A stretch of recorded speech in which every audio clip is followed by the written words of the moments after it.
ក្រីក្រតស៊ូពុះពីម៉ែថាបុតគ្នាទាំង5មួយអ្នកពុកមានជុំរោគគៀតស្រាំងម៉ែស៊ូលំបាក់ជ្រងកូនដល់ត្រើយនិស្សិតតិចណោក្រីក្រគ្មានប្រាក់គ្មានទីពុំអ្នករងទុកអត់ស្បើយរែកទឹកបដោប្រាក់ដាក់គោលដៅហើយ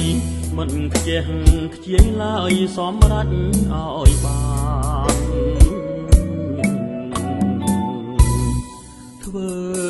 ការក្រុមហ៊ុនស្រាបៀអង្គរកប្រាក់ដោះដូរកាត់ឯកសន្តានប្រធាន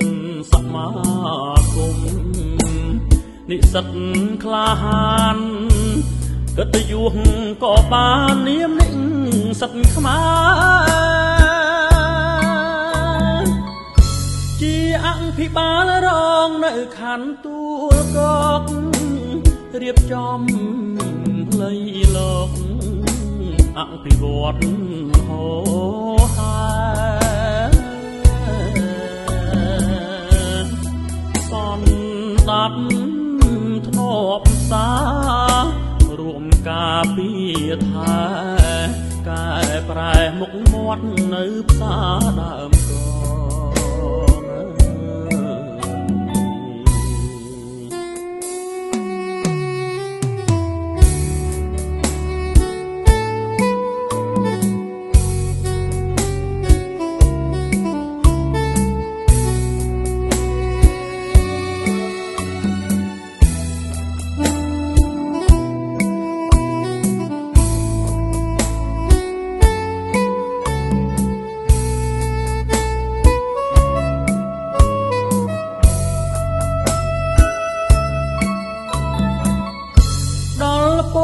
សែនជ័យល្បីខាងដោះស្រាយផ្លូវស្ពានប្រឡាយគ្មានសំរាមក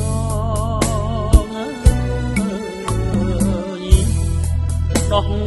ស្រាយសំណងសំរុលចរាចរណ៍ចូលជួយកម្មករមិនគិតយប់ថ្ងៃបេះដូងស្មោះស្ម័គ្របំរើជាតិខ្មែរមិនចេះត្អូញត្អែបញ្ចេញស្នាដៃ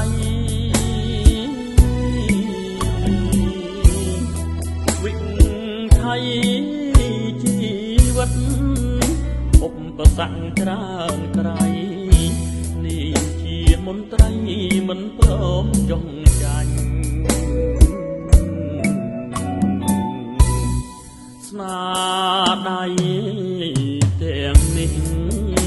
ទទួលបានពីកម្លាំងសាមគ្គីមូលមីត្របាញ់ពលរដ្ឋ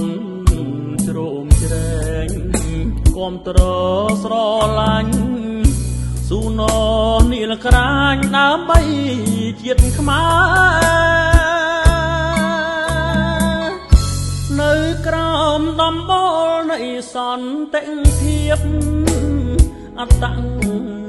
សញ្ញាណជាតិយើងរួមគ្នាថា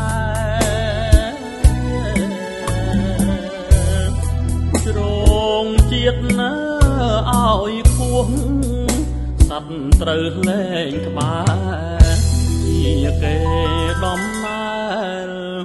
ពូជខ្មែរអស់ចា